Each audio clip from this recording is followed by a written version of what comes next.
Most welcome to this policy roundtable on the Midway to 2030, Rekindling Progress on the UN Sustainable Development Goals.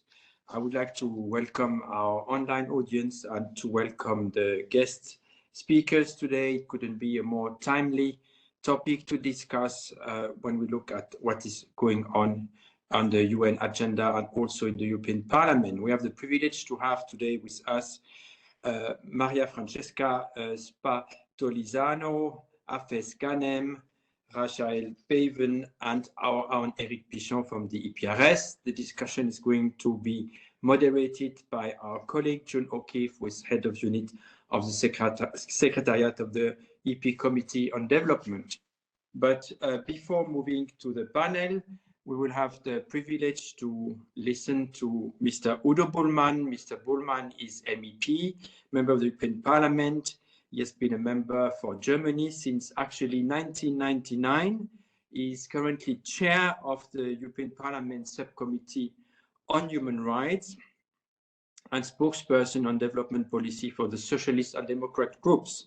But he's also, and that is extremely relevant for our discussion today, rapporteur for the Parliament's 2023 resolution on the implementation of the SDGs. So he's certainly a very qualified speaker to introduce the roundtable today. He held previous positions in the Parliament before having the current one, including Vice President of the SDG Group, responsible for the economic and social model policies. He also served as the chair of the group from 2018 to 2019, and in the non-political life, he is also active in the academia since he worked as a university lecturer in the Jean Monnet Professor for European Studies on European integration at the University of Gießen, and also visiting research fellow at the University of Strathclyde in Scotland. So without further ado, we are extremely privileged, Mr. BULLMANN, to have you with us today, and we are now passing the floor to you. Thank you very much, and have a good session. Thank you so much, Director Basso, and the excellent experts on our panel. Welcome to our audience.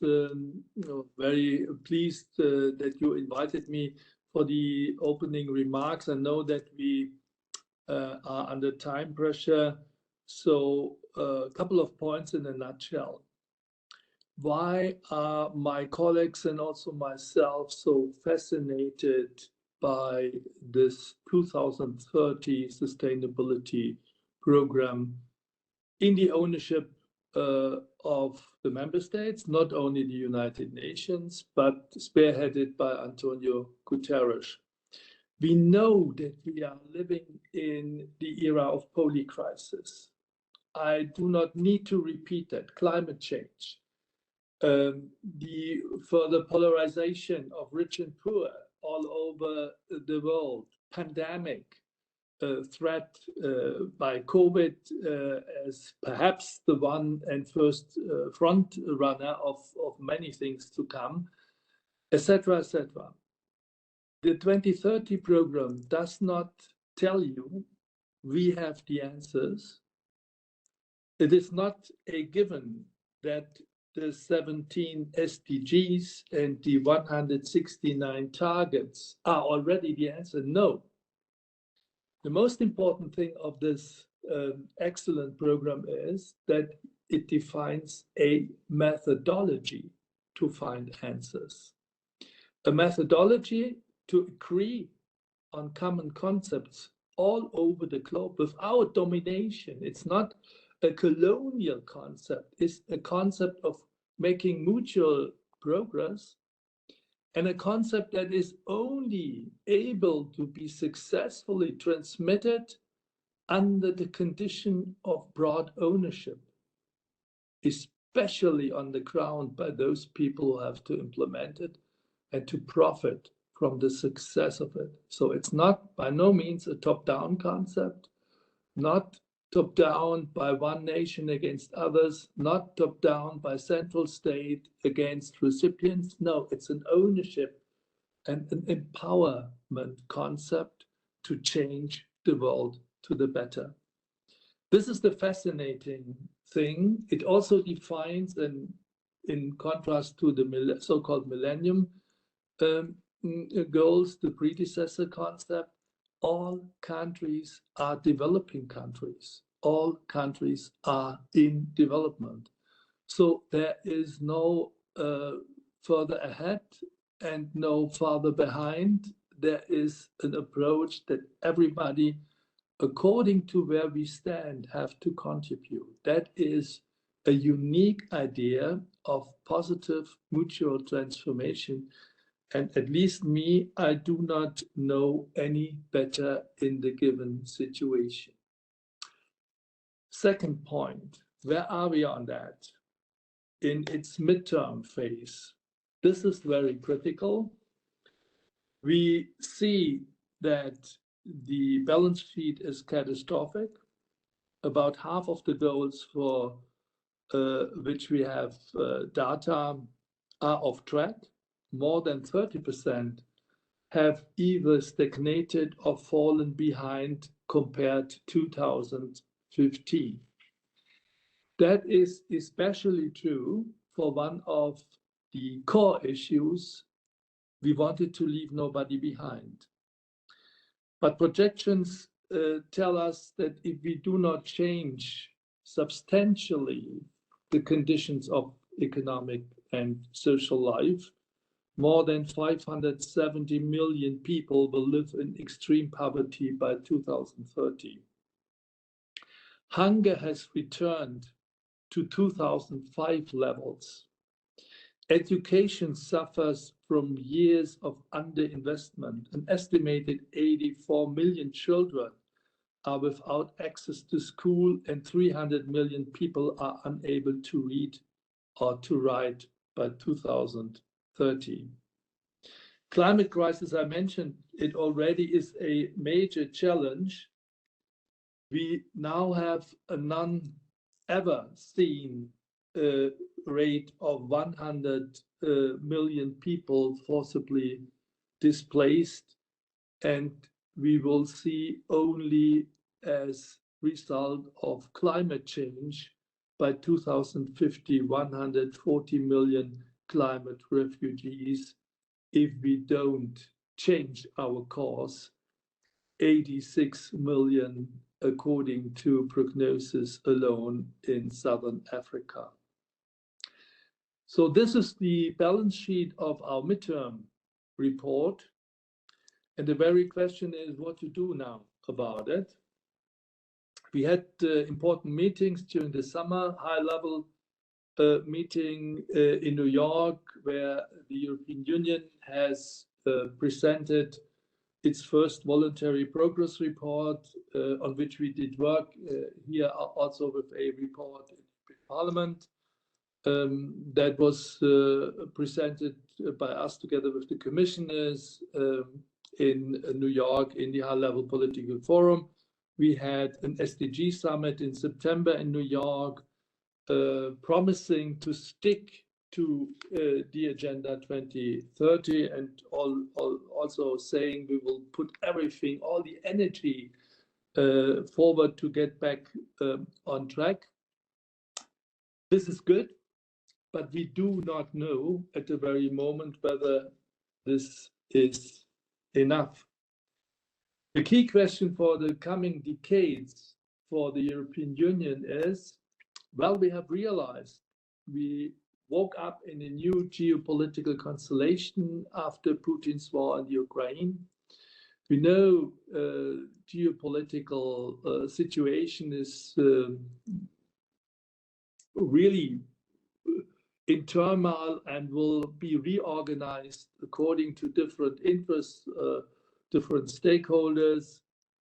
We know that we live meanwhile in a multipolar world where the European Union needs to use its influence now, because we have influence now. Do we have influence tomorrow? Question mark. what should be our agenda? What can we do to improve the next year's the achievements of the SDGs? And what is the conclusion of our report so far? The report itself is good by the European Commission, and it showcases also positive results of what we did domestically recently. But an open question is the spillovers, our relationship to the outer world, our relationship to our partners. Are we already able really to measure the negative spillovers of our economic model? And do we take account of the costs others have to pay? And how can we change our relationship to positive spillovers so that other can profit from the progress that we do in the European Union? We concentrated in the European Parliament's report on the question of finances and on the spillover effect, because finances, according to Antonio Guterres and all the experts, is a major problem, especially for the global south. If we cannot really do something on financial capacities, if we could not enlarge the room for maneuver here for the poorer and mid-income countries, we would fail finally with our SDG project. It's not only about Europe alone. We need to improve also the stance of all the others. So we have quite fine concepts. We have good concepts, Global Europe and Global Gateway, which we can make use of. But let me stop my introductory remarks with a provocation that we received in the Development Committee this morning, once we had an excellent hearing on the relationship between Europe and Africa with excellent experts. To sum it up, they were saying, yes, you have a positive wording. Verbally, you realize that Europe is in a new situation. But once we analyze properly what you are doing, we see you're shifting storylines of international collaboration. You have realized that your economic and social model has to be transformed. You know, you Europeans, you know that your major problem is energy for the technological transformation. So you are in the process of building new strategic corridors according to your self-interest. But what you, and this is the provocation, what you did not learn so far is to draw the real lessons of a multipolar world. Please be careful, respect the self-interest of your partners, listen to their narratives, their development programs, and try to identify the areas of real mutual interest, of real mutual progress. If you fail to do so, you will fail with a global SDG strategy. That brings us immediately into a debate of the general debt situation of low and mid-income nations. That brings us immediately to a discussion of how to reform the international financial system and to how also stop tax avoidance and tax evasion. So we're in the middle of a global financial debate. The rest I leave up to you, and many thanks for listening to me, and I hope for an excellent meeting today. Thank you so much. Thank you so much, Mr. Bullmann, for taking the time and for sharing with us your thoughts about the state of play of where we are with the implementation of the SDGs. but also drawing the map for the future, and also be provocative, because that's what we need in these forums, to question ourselves, to question our models, and so on. And that's an excellent start for the discussion. And for that, I hand over to June. June, you are going to moderate the session, and you're going to introduce the next speakers one by one. Thank you very much.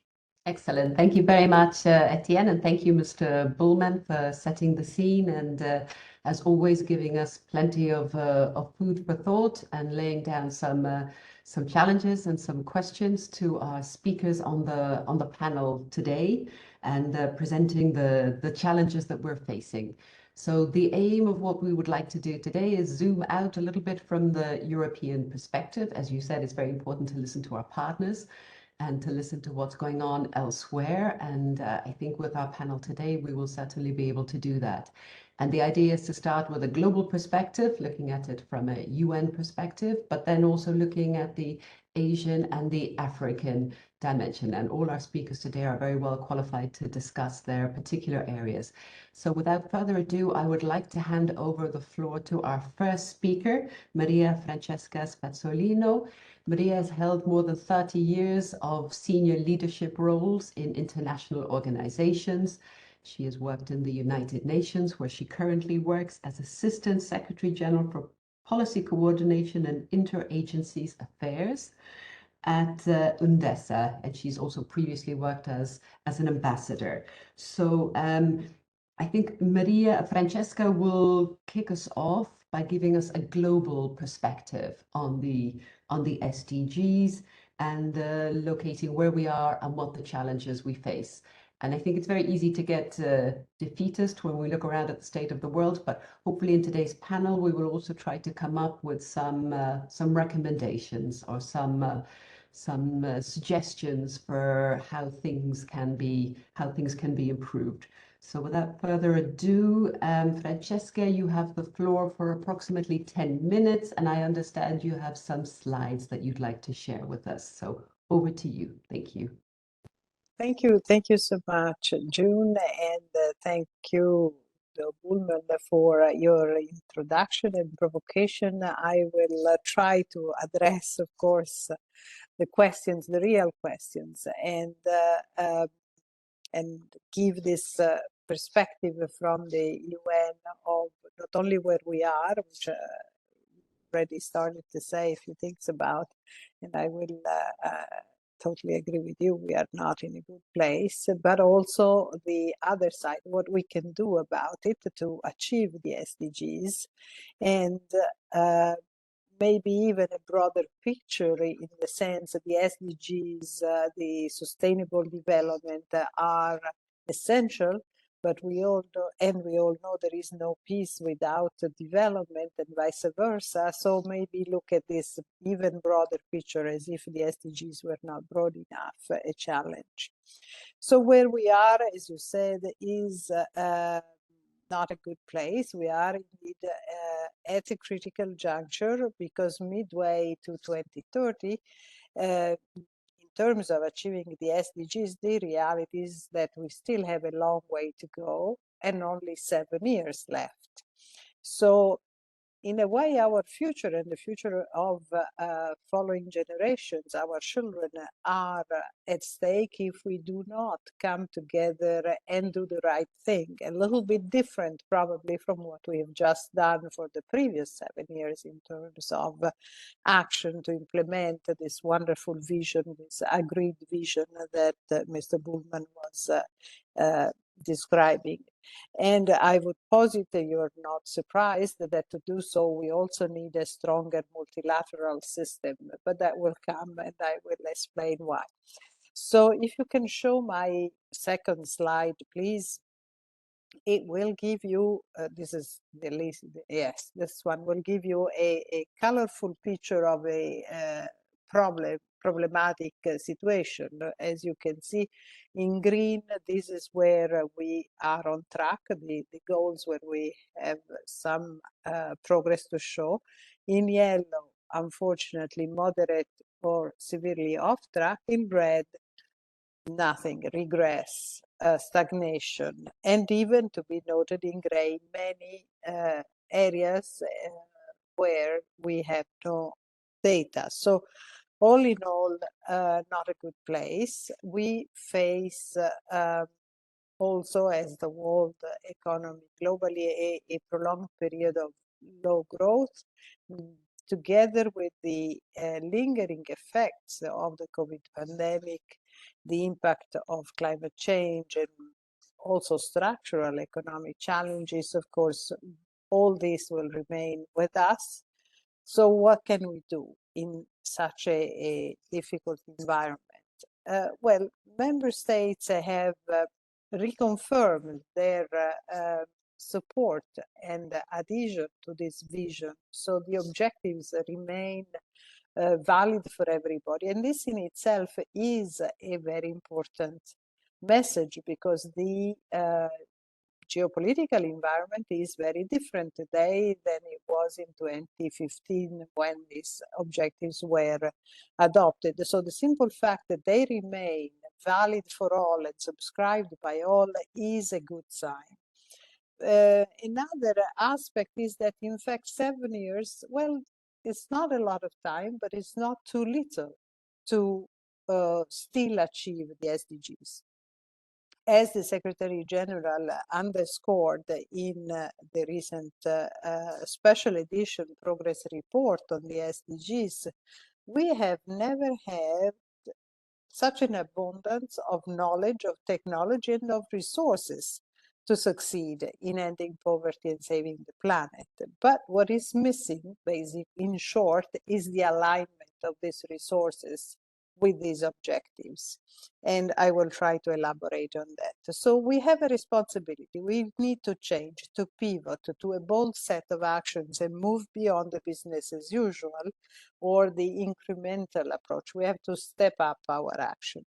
There are three things we could indicate to accelerate the SDGs that need to be done.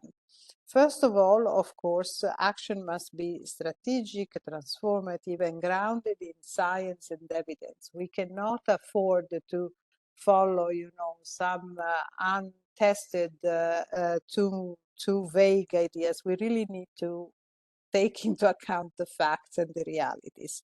To do so, the United Nations have elaborated, I have to correct myself, an independent group of scientists supported by the United Nations and my department have elaborated what we call the GSDR, so the Global Sustainable Development Report, which was issued earlier this year. And it provides a state-of-art analysis of the SDG implementation across the world, and they have various scenarios, and they discuss in this report the transformations, the key entry points to change the world and the results of what we're doing. For instance, food systems which provide everybody with nutritious food, energy systems which are not incompatible with the planet, and gender equality, and so on and so forth, which also show that all the goals are interlinked, because if you give priority to some of these actions, you will have a multiplier effect and you will achieve more than one SDG at the time. So there are co-benefits. Clean energy, as I said, could be, for instance, also beneficial to improve gender equality, the environment, because you don't use polluting fuels, could create new jobs, and so on and so forth. So another thing that this report has shown is the fact that these strategies for transformation naturally have to be tailored, and they vary depending on the phase of transformation of a country or a given group. And for example, transition towards electric vehicles can be slow now, but then can pick up fast. And if you change, for instance, incentive structures, or you invest more in a given sector or another. So there are a number of recommendations in this report. If we can go to my third slide, please.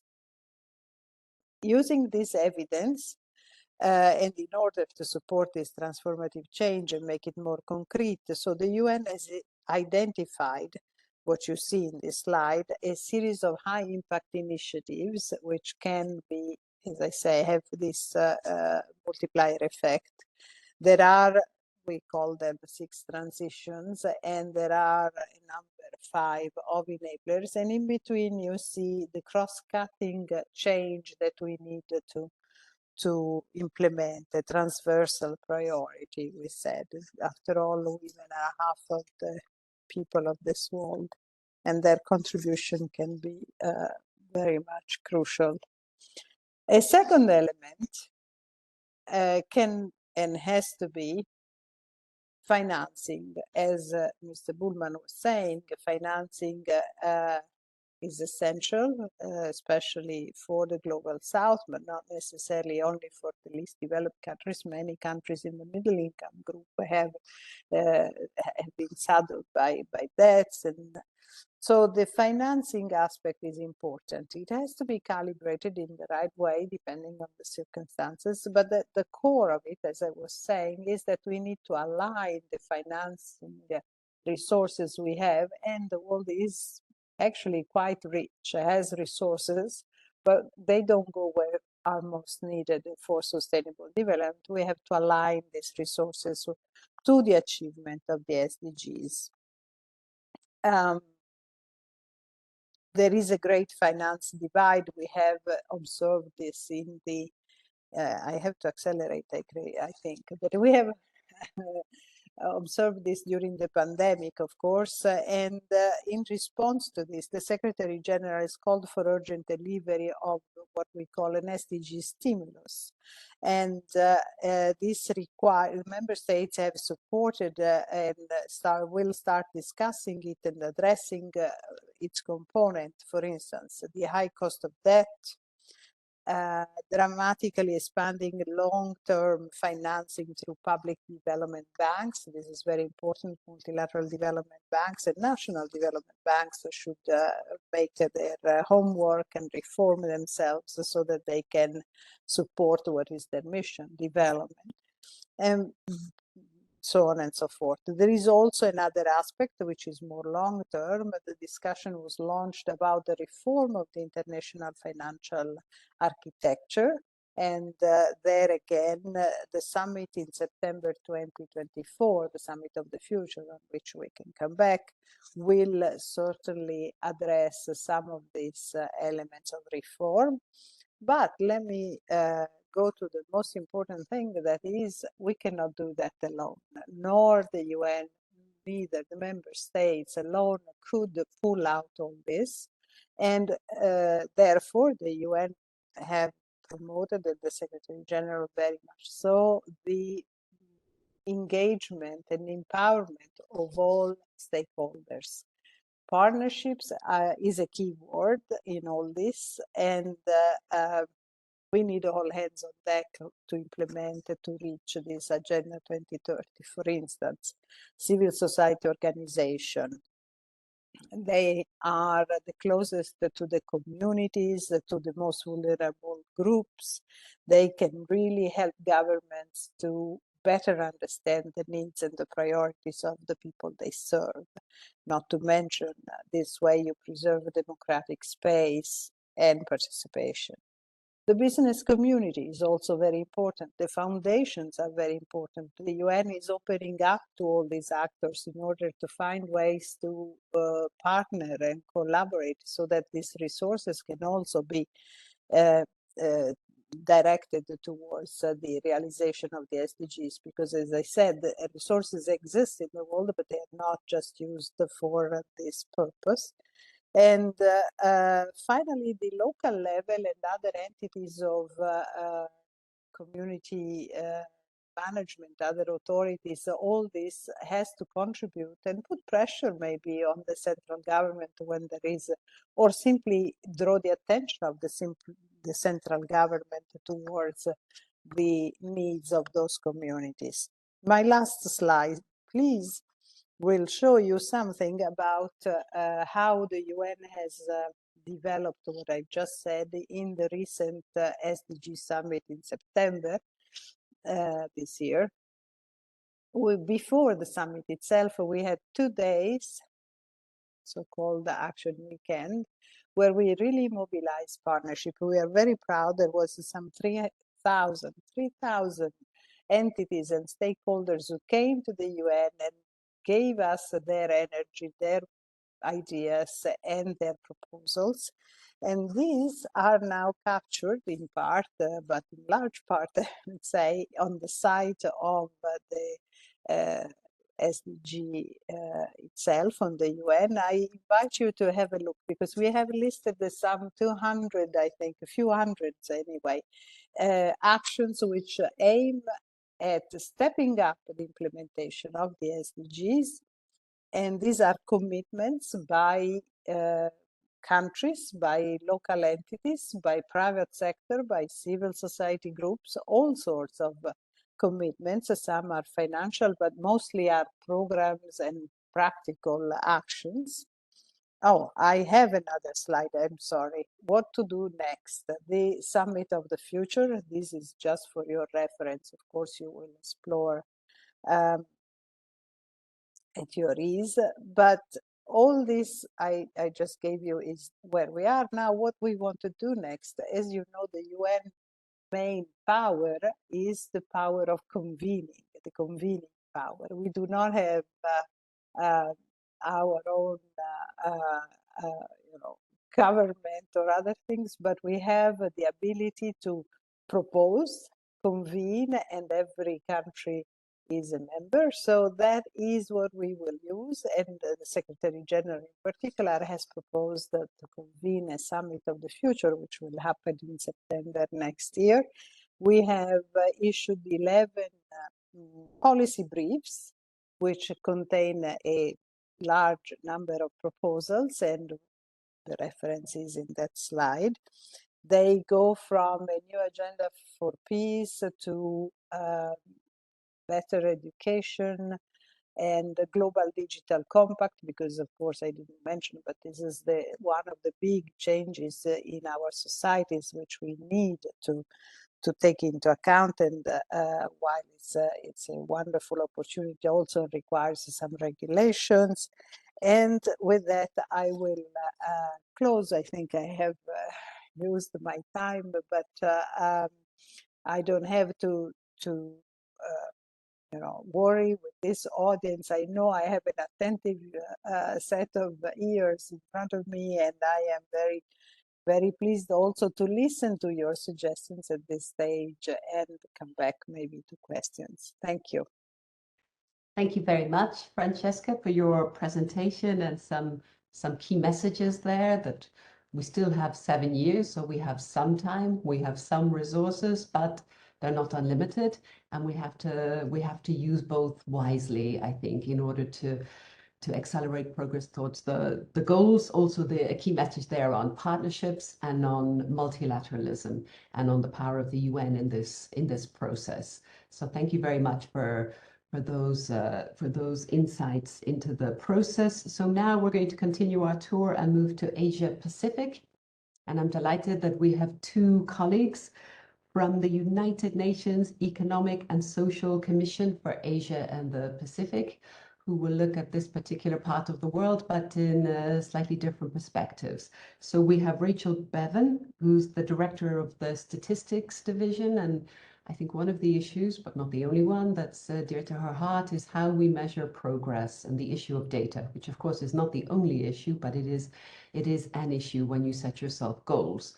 To what extent are they measurable and targeted and time-bound, etc., and what to do when we're off track. And then she will be followed by Hamza Malik, who's the director of macroeconomic policy, and I think Hamza will hopefully come also with some analysis and some policy recommendations, again, with particular focus on the Asia Pacific. So if we could start, first of all, with Rachel, the floor is yours for approximately 6-7 minutes. And then if you could hand over directly to Hamza, that would be perfect. Thank you. Thank you so much, and thank you for this opportunity to engage with all of you today. So I've been asked to talk about Asia and the Pacific's progress towards achieving the SDGs. And the good news is that we are making progress. Perhaps the bad news is, though, that the progress is much too slow. And based on the current rate of progress in Asia and the Pacific region, as is the global picture, we only expect to reach the SDGs in another 42 years, rather than the mere 7 years that we actually have remaining to 2030. And I should just say as well, Asian Pacific region does cover 60% of the world's population. So that's also quite important that we kind of bear that in mind as we're kind of looking at the picture of progress as well. So we should have made, at this point, we should have made kind of 50% of the progress. We're halfway towards 2030, but actually we've made just less than 15% of the necessary progress. The progress, though, across the 17 goals is mixed. So the actual strongest progress has been in affordable and clean energy. So that's goal 7, and also in industry, innovation and infrastructure. So goal 9. On the other hand, though, climate action, where I think we'd all agree we need to do more, goal 13, not only are we not making progress, we're actually moving in the wrong direction. So we're actually regressing on that one, which is extremely concerning. And there's also been very little progress in terms of life below water, goal 14, and partnerships, goal 17, which we were just hearing about the importance of partnerships there. But when we look as well below that goal level, at the target level, it's a mixed picture, but still not a great picture. So there are 169 targets, of which 118 are measurable. But actually, we know that for 90% of those, we'll miss the target by 2030, based on the current rate of progress. So if we look at that current rate of progress, we think that we will only meet 13 out of the 169 targets by 2030. When we actually look at things in a bit more depth, though, I should say that in ESCAP, we don't look at progress. We don't try to measure progress for individual countries. We leave that for them to do as part of the voluntary national review process. And we help countries with that process. So we help them to agree their own set of SDG indicators according to their own priorities, and also to set targets. And then we help them to use, one of our tools is a national SDG tracker, which then helps them to pull together that information into one place for policymakers, but also for the communities at large and citizens more generally. So we don't kind of do that individual assessment of whether or not countries are on or off track, but we can at the country level look at the trend. So we can look at that direction of travel, but we don't kind of assess exactly where they are on that picture, because we haven't got targets at the country level because they haven't necessarily set them. So if we look in a little bit more depth, we know that there are groups of countries in what we call special situations. So landlocked countries, small island developing states, least developed countries. And for those, we actually see slower progress than for the rest of the region, but particularly as well on climate action. But what we did as well this year for the first time, we did a little bit more analysis, like I say, going down to the country level to look at the trend, country by country.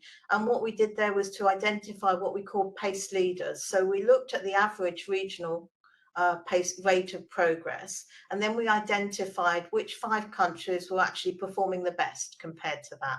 So it was just to kind of give us an idea looking at the goal level. And what we saw there actually was very, very mixed. And we saw that actually nearly every country in the region was better than average on one of the goals. And I think that's becomes quite interesting, because I think it really shows as well that it's not one country that is doing very poorly or one country that's doing really, really well. And there is a lot that we can then learn from each other on that as well. There was perhaps an exception for goals 5, gender equality, goal 13, climate action, where actually no countries in the region were doing kind of better than the average in that. But what we did also see in that, like I say, for those PACE leaders, 70% of what we call these PACE leaders were actually countries in special situations. And that's perhaps reflecting the fact that they were actually coming from a lower position in the first place. and therefore they have an awful long way to go. But in some ways it can be easier to make progress when you're lower down. It gets harder and harder to make progress the closer you get, in a way, because then you're having to deal with more vulnerable groups, perhaps the kind of harder things that that you need to tackle at the kind of policy level. What we do know, and as we've heard already, is there's still a lot of data gaps, particularly for gender equality, also for peace, justice and strong institutions, so goal 16. We have seen, though, that the amount of SDG data and the number of indicators with sufficient data has actually doubled since 2017, but that still leaves 51 of the 169 targets without sufficient data to really properly monitor them. When we look at that, the kind of availability of data across countries, it's hard to draw too many conclusions on it, but what we do see is it's not necessarily developed countries that have more data than the developing countries. That's not really the case. It's a bit more nuanced than that. And there are lots of reasons for those data gaps. And if we have time, somebody can ask me afterwards. You can always ask me in the chat bar, or you can read our report and get more information on that. But in terms of what we can do, firstly, at the country level, there really is an opportunity to make better use of what data is available. And we do see more and more countries looking to actually integrate data from across line ministries. So from the health ministry, from education, also more and more countries moving towards register-based censuses. So really kind of drawing together whatever information they have. And that's a really good way to actually reduce the cost, but also reduce response burden through doing normal surveys. And it can also help with timeliness. But it is complicated, and that's where countries often need support, because it can involve things like needing to change data governance arrangements, changing legislation. Secondly, there's still more that countries actually need to do to build the strong foundations for all their statistical work. We see not every country has a kind of inclusive, resilient civil registration and vital statistics system. So, for example, not every country, every child that's born, they don't automatically get a birth certificate like we do in many countries. There's around 1 in 5 children in the region who don't currently have a birth certificate. And that means if they haven't got a birth certificate, they really haven't got the rights associated with that. But also it means we can't really measure progress. We can't really work out those countries. Where do you need to build schools? Where do you need to build health clinics? And what do you really need to do to tackle, to actually bring the SDGs back on track if we don't know where people are? The third thing is we do see a real opportunity in terms of things like data science tools and techniques, the use of open source software. So we see that there are countries really beginning to actually make use of these things and automating some of the processes. And that then really frees up their staff time. And we've seen some really great examples of that. So it makes things cheaper, but it also can, free up staff time, but also opportunity to improve the quality of what one's doing as well by automating the processes. So there's probably a lot that statistical offices across Europe, we know a lot of them are helping already in this area and sharing their experiences. There's always more that can be done, though. There's lots of areas where actually countries, across the whole globe are really working on new areas like environmental accounting, where we can kind of learn a lot from each other, data governance, where every country is kind of struggling with the changes that are happening and keeping up with the context. So there's definitely more we can do to learn from each other. In terms of the information that I've been talking about, we've got a lot of resources where you can see information on national SDG trends. We have started to look at data gaps by country. So if we can put that in the chat bar, then you can always click onto the link there, onto our SGAP SDG Gateway, and look at the resources we have there, which we are always updating. And the information that I gave today was from our current SDG progress report, which is available online. And we'll put the link in the chat bar as well, so you can get more information and actually see the charts, which perhaps makes it easier to picture where we are. And just to say as well, that information is based on the current SDG progress report, which was issued in February. So we're just working through producing the next one, which will be ready in the middle of February.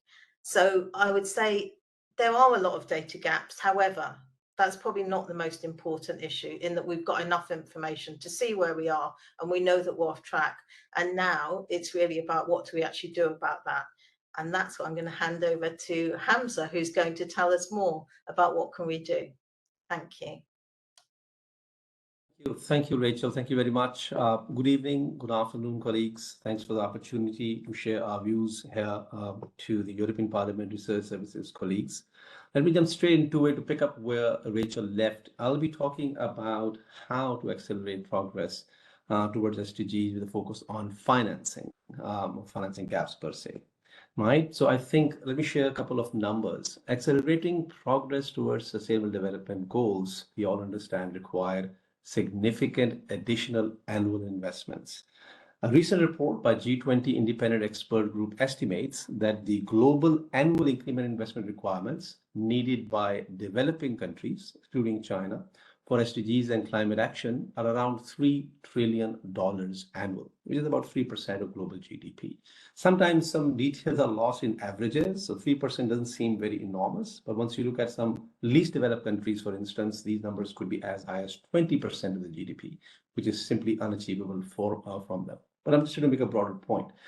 What is more interesting in this particular report, which the link can be, you can see the link in the chat soon, where the money is coming from. So the estimates point out that about 2/3 of the needed investments is likely to come from domestic resource mobilization and local finance, about 2 trillion. This is a very important policy message to remember. The remaining 1/3 is likely to come from external financial commitments, which includes both official development financing of around 500 billion and private capital.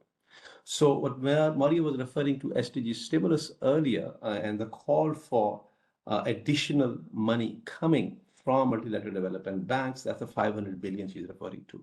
But bulk of the financing has to come from domestic resource mobilization and local finance, which means development of or strengthening of domestic fiscal positions, easing of debt concerns, development of domestic financial markets, and so on and so forth. So that's actually the key area where the focus has to be if we want to get out the needed financing in support of sustainable development. So you can see the details of these numbers that I was sharing in the link. How do you prioritize when you have multiple asks and very limited financial resources? So to help policymakers prioritize and maximize the impact of investments, I think Maria also referred to that, co-benefits. United Nations has actually identified what we call 6 SDG transition pathways. These are social protection, decent jobs, education transformation, digitalization, food systems, climate change, and energy transition. It has been talked about, so I won't go into the detail of that. What I will do that is link with the policy side of it. So for instance, the identification of these transition pathways has been inspired by UN Secretary General's initiative called SDG Stimulus to deliver 2030 Agenda for Sustainable Development. Among other things, this stimulus calls for tackling high cost of debt, scaling up long-term financing for development, the 500 billion amount actually, and expanding contingency financing to countries in need.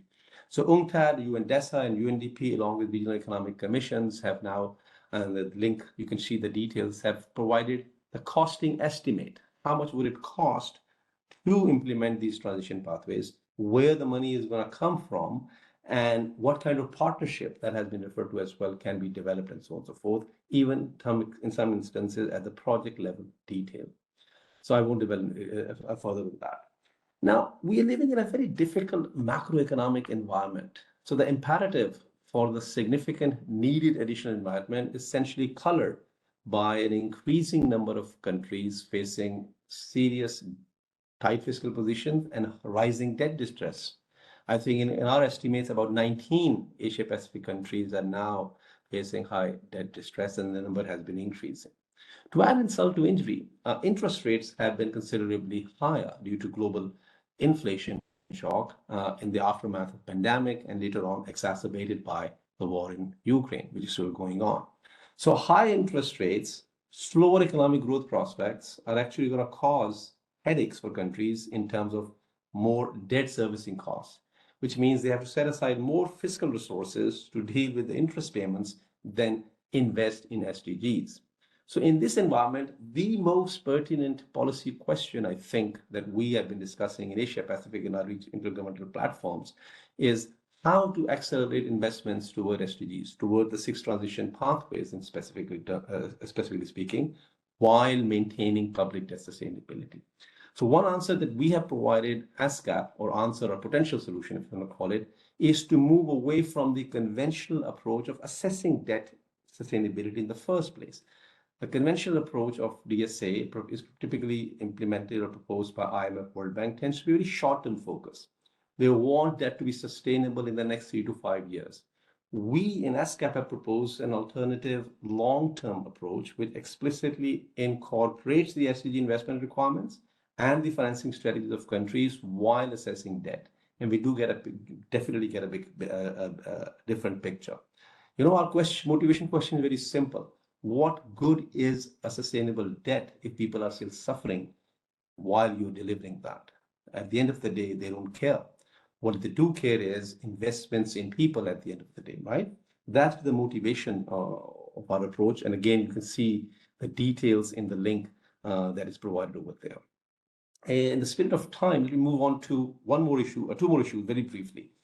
In addition to addressing fiscal and debt issues, it is extremely important to develop a domestic sustainable finance ecosystem. And number 2, to reform international financial architecture. So in Asia, the Pacific, we recently published this report on bridging the sustainable finance gap in Asia and the Pacific. We distilled the fundamental messages into what we call 10 broad principles of action. The policy action that the governments, regulators, and private finance entities need to undertake in order to accelerate or scale up sustainable finance, and more importantly, to increase its affordability and accessibility. Again, I won't take you through the details of those 10 principles. You can find the link in the chat box and browse the entire report, or go straight to the 10 principles. They talk about coherence across different ministries. They talk about partnership. They talk about importance of important project pipelines, and so on and so forth. But last but not least, the big picture view. Without that, a lot of things are not going to go forward, whether it does about easing debt pressures or increasing or developing domestic financial market. That has to do with what we call international financial architecture reforms. I think Mari also briefly referred to that in her remarks. So what are these reforms, what we are talking about? There are essentially 6 areas. Reform global economic governance is number 1. In plain words, it simply means developing countries don't have proper representation.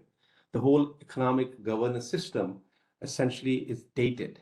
It came into being after the World War II, but about 75 years ago. The world has changed drastically. Developing countries, especially in Asia Pacific, have actually improved or come to the global stage in a big way, and they don't have representation in these issues. So that's something that needs to be reformed. Number 2, directly related to our topic, is the addressing debt challenges, such as time debt relief, rule-based debt resolution mechanisms, and reducing cost of borrowing. It is very surprising that the global system still does not have a debt resolution, rule-based debt resolution framework. The system is still reactive. Once a country goes into a debt distress, then you start negotiating. The closest thing we have is a G20 common framework. It has taken it 2+ years to have the first debt restructuring done for Zambia only. 1 country only globally. So the system is not functioning. The third one is reshaping multilateral financial mechanisms to essentially scale up development and climate financing. The 500 billion estimate that I was referring to, how it's going to come and where it's going to go to support SDGs. 4th is strengthening global financial safety net. I won't go into detail of that. 5th is a reset rules for the financial system to promote stability with sustainability. So there are 2 issues over here. A, global financial system still tends to be at the core not very stable, in the sense we all still remember the global financial crisis of 2008. But more importantly, and for today's purpose, the financial resources still don't go to support sustainable development agenda. Just to give you a scale of the problem, for instance, in Asia Pacific alone, the size of the balance sheet of private entities is more than $58 trillion. And yet that money is not being used, or it's not flowing towards sustainable development projects. And last but not least is a redesigning the global tax architecture. I think it was also referred by Bullmann in the morning as well, and then briefly by Maria also. Leakages, tax avoidance, those things are still a big issue. The money is leaking from developing countries to developed countries. You can find the details of this international financial architecture at the Secretary General's policy brief, which I think is available in the net. So in a nutshell, just to summarize in 10 seconds, money is there, financing is there, solutions are there, it's just not being implemented. The ideas are there, they're just not being implemented. We normally call it there's a lack of political will. There's a lot of recognition. When push comes to shove, we do find resources. For instance, in the event of pandemic, there were substantial financial resources made available to businesses and people as a reaction to the pandemic for the right reasons. The money was there. It's just we simply got a hit, a life-threatening hit. But we don't see climate change in that similar vein. So, there is a gap. So we need to really put our money where our mouth is. So let me stop. I'm happy to take further questions or debates and discussion. Thank you very much. Excellent. Thank you both very much. A lot of content there. I mean, there is money, there is data, there are ideas, but it's the question of what we do with them. And I was slightly alarmed by Rachel's headline figure, about 42 years away from achieving the SDGs, and also by the point about what good is sustainable debt if people are still suffering. So I think some food for thought. But we will now move to Africa, and I'm delighted to welcome Hafez Ghanem, who's a distinguished scholar from a number of institutions, the Paris School of Economics, the Brookings Institute in Washington, to name but two. And he was also vice president of the World Bank, looking in particular at this region. So Hafez, the floor is yours to present the African perspective. Thank you. Thank you very much, June, and thank you for having me. It is a pleasure to be here. It's also a challenge to be the last speaker after all of those excellent presentations. Now, we heard that it will take the Asia-Pacific region 42 years to reach the SDGs. Africa is even way behind that. So, so what I'll try to do in the 10 minutes I have is try to understand why is Africa lagging so much on SDG implementation. And then I will conclude by suggesting 5 areas of action that would help Africa move on and achieve the Sustainable Development Goals. Well, there are obviously the external shocks, the pandemic, the Russia's war in Ukraine and the impact on food prices and so on, that have had a negative impact on African economies and have certainly pushed back the implementation of the SDGs on the continent. But there are also long-standing structural problems. And let me start by looking actually at some of the SDGs themselves, which I think are central to achieving others. So let us look at SDG 16, which is peace, justice, and strong institutions. And the first thing that you notice when you look at Africa on the implementation of SDG 16 is that we've actually been falling behind. We see more conflicts in Sudan, Ethiopia, DRC, Somalia, Mali. So conflict is increasing if any, in the continent, it's not decreasing. We see a retreat of democracy and a weakening of institutions. We see more military coups, most recently in Niger, but before that in Mali, Burkina, also Gabon, Sudan. I think this is the first point. I think that SDG 16, which comes down the list of the SDGs, is central. To achieving everything else. You cannot have development without peace, stability, and inclusive institutions. And so this is the first point I wanted to make. Then I would like to draw your attention to SDG 13, which is on climate action. Now, the world overall is lagging in achieving the goal of limiting temperature increase to 1.5 degrees Celsius. And although Africa is only responsible for less than 4% of carbon emissions in the world, it's actually the continent that is most impacted by climate change.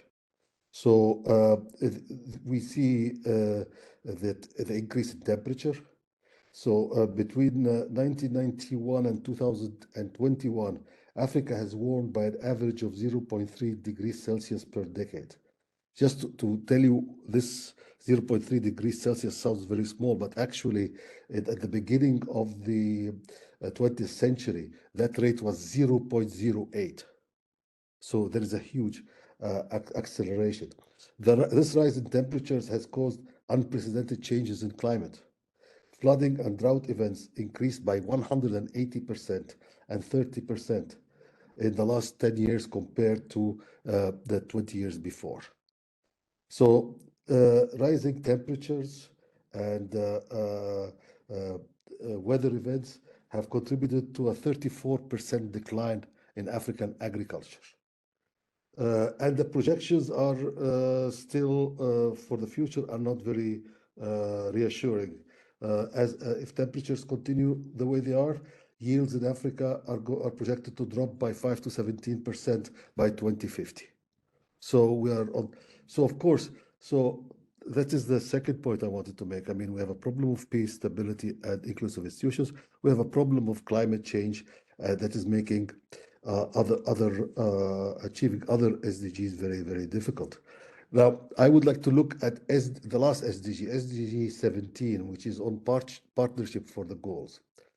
And actually, and we see that Africa has been getting less and less support from the rest of the world. Just looking, I just give you the numbers on the agriculture production, but actually, according to the IMF, food aid for Africa has declined by 30% over the last decade.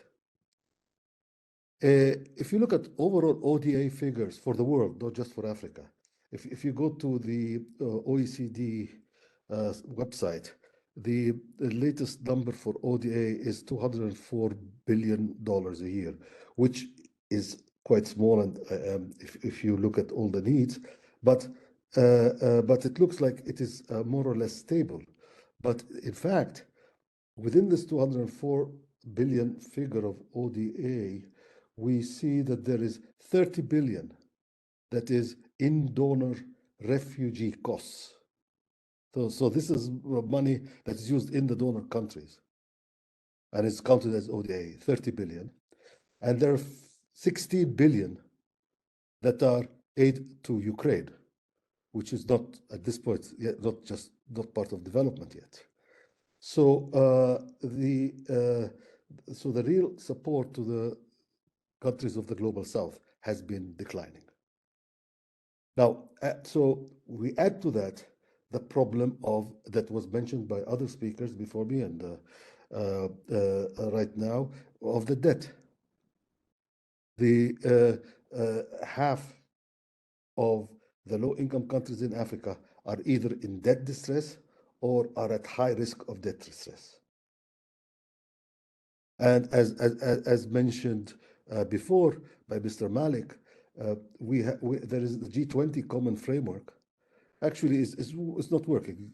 Only Zambia got out of the. Just to give you an idea, out of the 40 countries or so that are in the world that are eligible for support, for debt support under the common framework, only 4 countries have applied.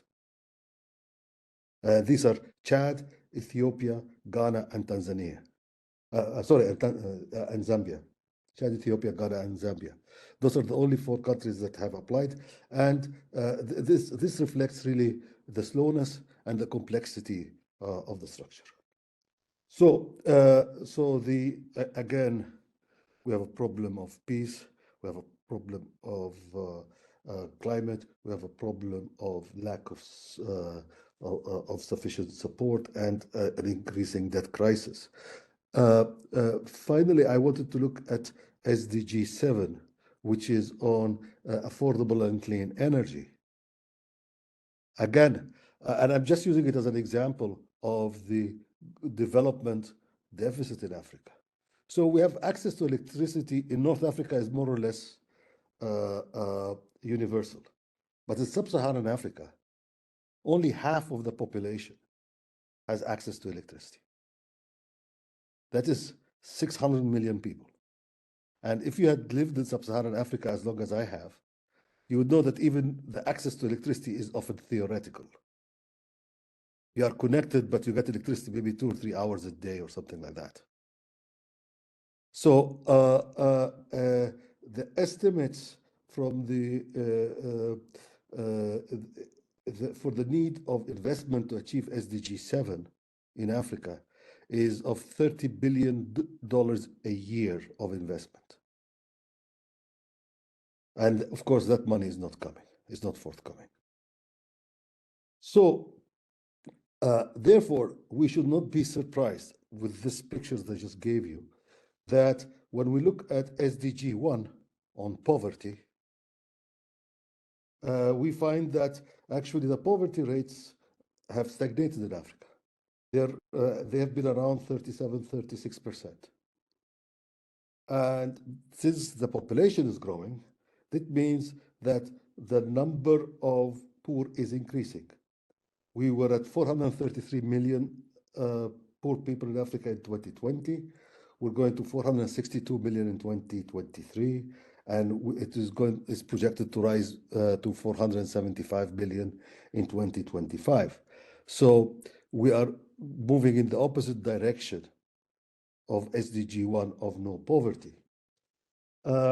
Similarly, if you look at SDG 2 of zero hunger, so we find the prevalence of undernourishment in Africa is the same thing. It has been stagnant at around 18 to 19% over the last decade.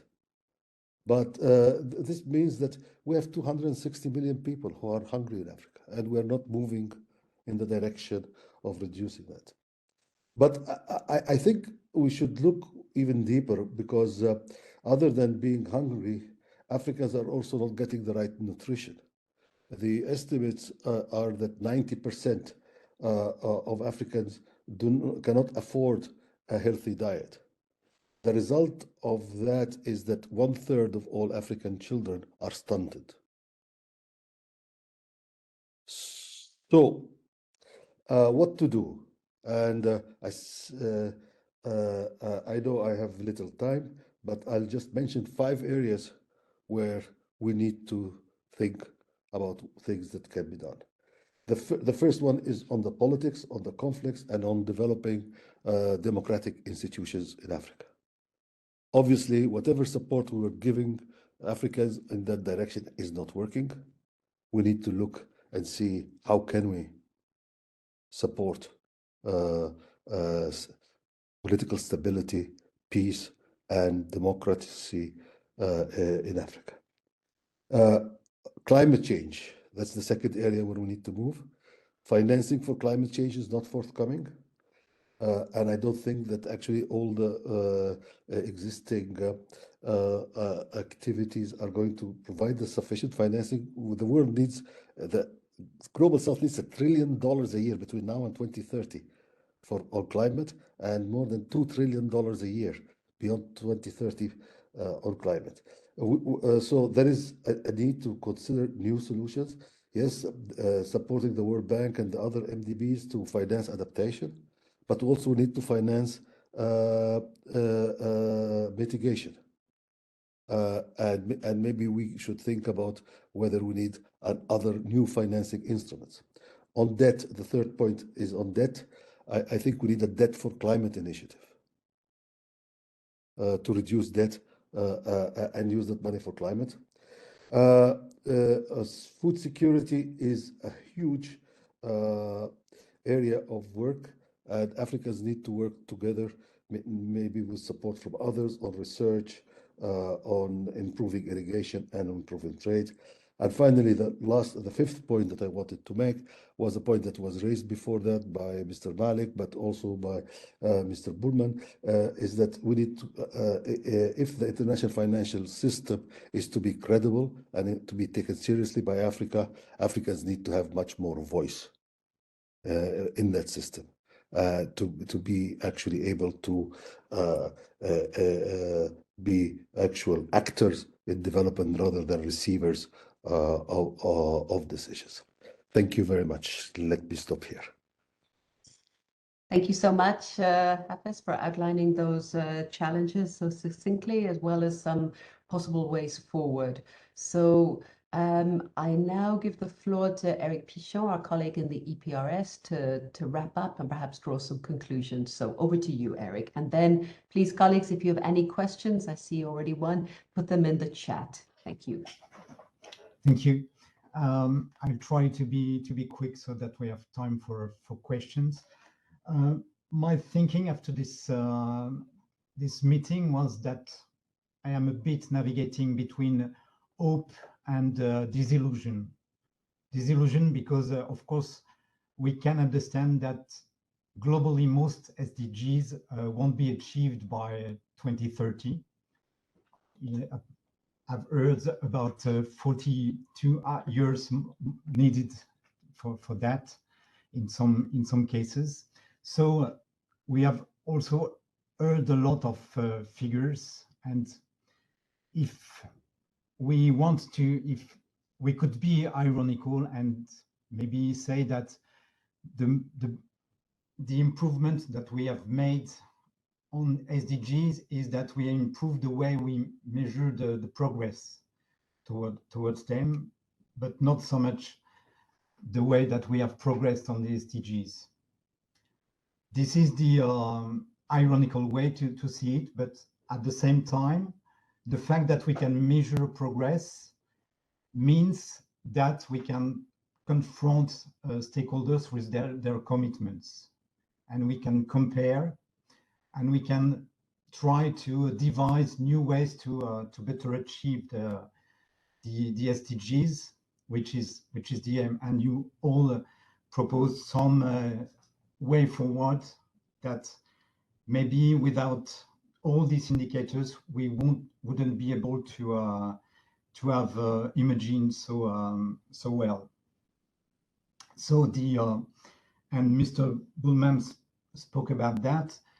What is left with the SDGs, the gray zone is the spillovers, and it is exactly where it's difficult to measure, because every country is able to measure the progress it has made towards SDGs, at least for a certain number of data, but it's very difficult to measure, and maybe it's sometimes I imagine that countries don't want to measure the impact that their progress makes on other countries. So you have given some examples. It's there are many examples of that, of course. Just one. We want to have clean energy in Europe, meaning that we need critical materials from Africa and other developing countries, which is good for them, provided that the way these minerals are mined are in good working conditions, which in many countries is not the case. So my first question would be, we have to improve SDGs. Countries cannot do that in isolation. We need to have, as you said, Rachel, we need to the UN to convene more on to have the power to convene, or Maria Francesca, I think, told that. At a time where we see that there are, so to speak, mildly more and more rivalries between countries, more and more conflicts, not to say wars? How can we imagine that the multilateral system is able to devise a global political will for that, for achieving collectively in a good partnership the SDGs? So that would be my question. Okay, thank you very much for that, Eric. I see we also have a question in the chat from Gustavo, trainee in DG INTPA, and he's asking Mr. Malik, Hamza, if you could further elaborate on your proposed reforms 1 and 5, global economic governance and climate investment, and the role of countries in Southeast Asia as well as ASEAN. So if that's something you can do in a short period of time, that would be much appreciated. And then a colleague of mine, Nuringa, who works on the SDGs, she asked a question about the financing gap, which she was saying increased by more than 56% after COVID, and it's totaling 3.9 trillion. I think we had a different figure earlier, but okay, depends from where these figures come. The point nonetheless is that the figure is huge. And we talk about going from billions to trillions, but we haven't yet mobilized private sector investment. It's something we often talk about. So perhaps if you or one of the other panelists could say a word about that. So if I give the floor to you first, Hamza, and then if any of the other panelists would like to come in, please just raise your hand and the floor will be yours. Thank you. Thank you, June. I'll be happy to, and I'll be very brief. The issue of global economic governance is essentially twofold. One is the issue of representation of developing countries in various global institutions. That is not adequate to population size, their economic might, which is now the case, and so on and so forth. As I was alluding to, these institutions were created about 70, 80 years ago. The representation has not been updated. Just to give you a simple idea, IMF head tends to be a European always. World Bank is always headed by Americans. Why? Asia, as I say, the center of economic gravity has decidedly moved towards Asia. China in particular, India and Indonesia, they're economic powerhouses and they're not adequately represented. My colleague Hafiz Gunnar also highlighted concerns around Africa's voice not being heard. So that's one area. Other is, of course, lack of coherence and coordination among multiple global economic institutions. As the COVID pandemic taught us, there are the one shock can affect several areas, be it trade, aid issues, debt, taxation, migration, environmental sustainability, and food security, and so on and so forth. But when it comes to institution, when it comes to responding to these impacts of certain global crises or global shocks, the approach has to be peaceful. Certain institutions are dealing with certain areas only, and it leads to delays in proper and effective response. Debt is a primary example. We don't have a rule-based international debt mechanism. So that's very briefly on that one. On the number 5, it's a very big subject. I'm simply referring to the report that I was referring to. So for instance, on the how to get money or investment going towards climate areas. So a couple of examples from Asia Pacific region, for instance, on partnerships. The new climate finance partnerships are emerging. You must have heard the term JETPs, Just Energy Transition Partnership. Indonesia and Vietnam are the examples from Asia, and you have South Africa.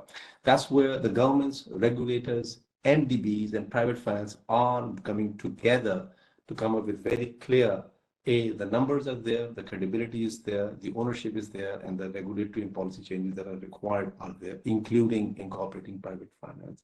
The other is NDC financing strategies. A lot of countries make these national determined contributions to affect climate action, but they don't have the corresponding financing strategies, how they're going to implement some of the initiatives. So that is another area which actually can go a long way in our assessment and enhancing. Coherence, coordination I've already talked about.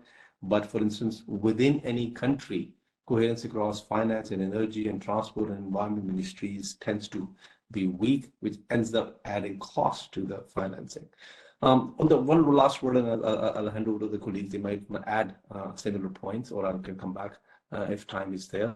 On the engaging private sector, how do you do that? So one specific suggestion we are proposing is the private sector entities or investors need to engage along with MDBs at an early stage of project preparation. So UN actually, and we do the same, provide platforms where we can bring in potential investors and government officials, which can identify projects, for instance, through debt for swaps. So you identify certain areas that needs to be invested, for which there can be debt forgiveness or debt swap, basically. The commitment that the money will go in those areas. But governments struggle in coming up with what is called feasible projects. Private investors are willing to give their money. And then, of course, there's local currency and projects needs to be there. Otherwise, developing countries needs to generate very high rate of returns to deal with the risk premiums, which is, of course, not very feasible. There are just some ideas, but there are many, many more that can be highlighted. I'll just pause here, and if time permitting, I'll be happy to come back. Many, many thanks. I see Hafez has raised his hand, and then perhaps Francesca, did you indicate the floor? Okay. And I think we will have to conclude. There's so much more we could say, but time is not on our side.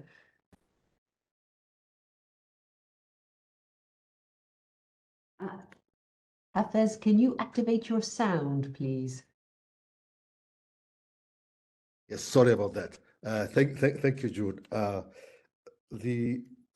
just wanted to make 2 points, one on the private sector, and the other one is on the reforms of the international financial system. On the private sector, I think we need to be frank. None of our existing institutions has really been successful in mobilizing enough private sector financing. And we need trillions of private sector financing for climate. We need trillions. When I look at Africa, I mentioned what we need in clean energy. It has to come from the private sector. Forestry and forest protection, it has to come from the private sector.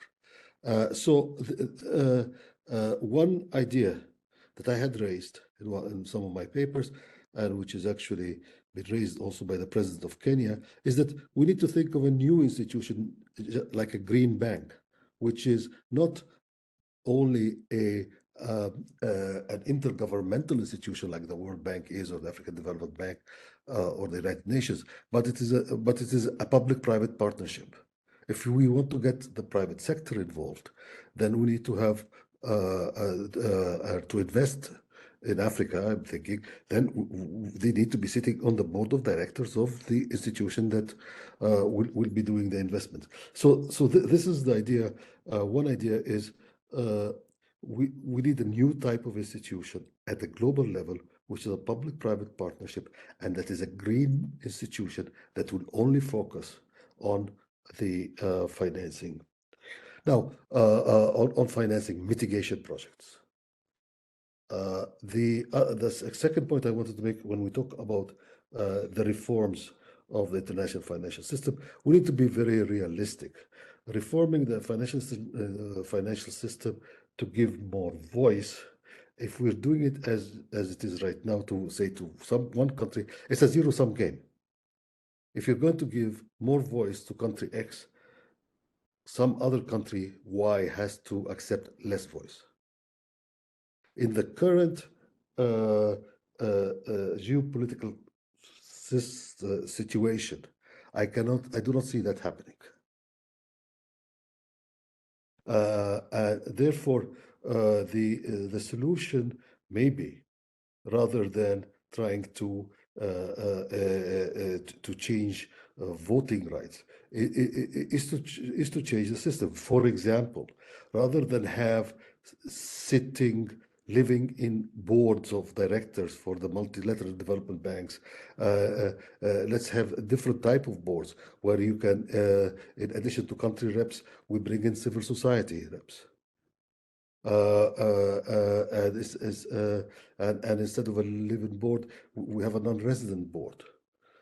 So we need to really think outside of the box and get away from a situation where we are looking at zero-sum games, where one country's gain is another country's loss. Excellent, thank you very much. And then perhaps final word goes to Francesca, unless Rachel, you want to come in for a minute afterwards? Okay, Francesca, over to you. Thank you. I agree with most of the things which have been said by the colleagues on the panel, of course.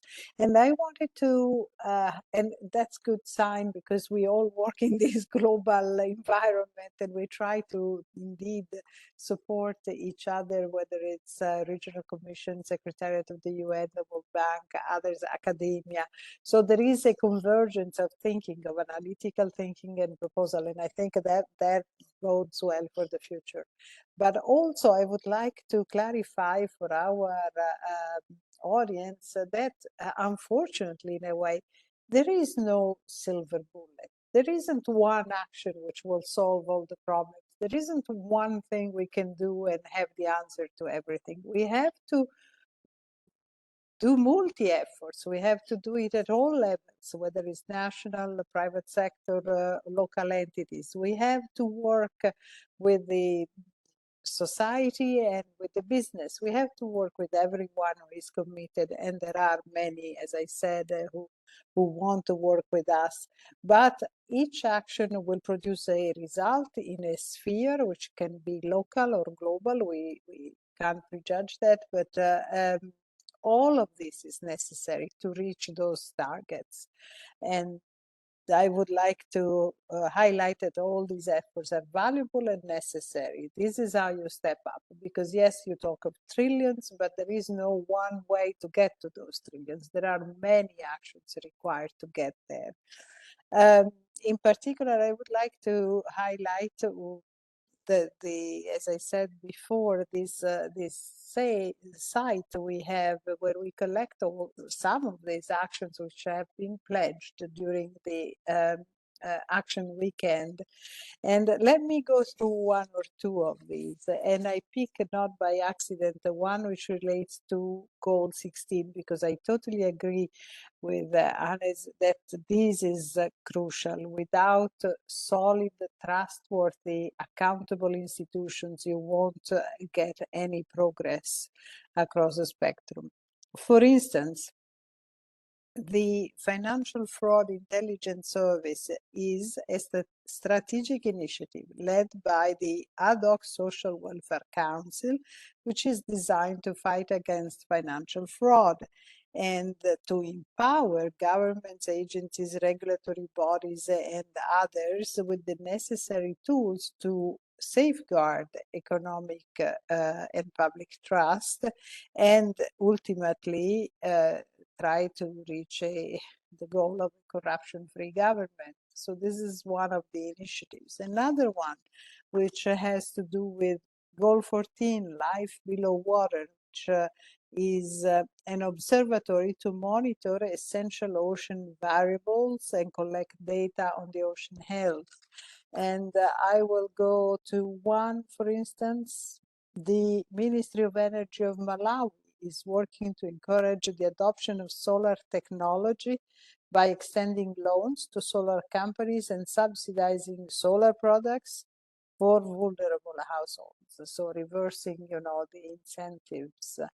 And I have some in India, for instance, about water, fetch water in remote areas using solar energy rather than going, especially for women, to fetch water in unsafe environment, and so on and so forth. So you will see there are big initiatives, local initiatives, all I cannot continue, but we have a long list of, and then there are those governments who have pledged a contribution of funding and not just local actions. So that's to show that we need all this, and some are from governments and other are from private sector and civil society. I think the other aspect I would like to highlight is the need for solid institutions, indeed, which are trustworthy and accountable, because only this way we can deliver the services which matter in the life of people, real people. And to do so, we have to have a good quality civil servant body.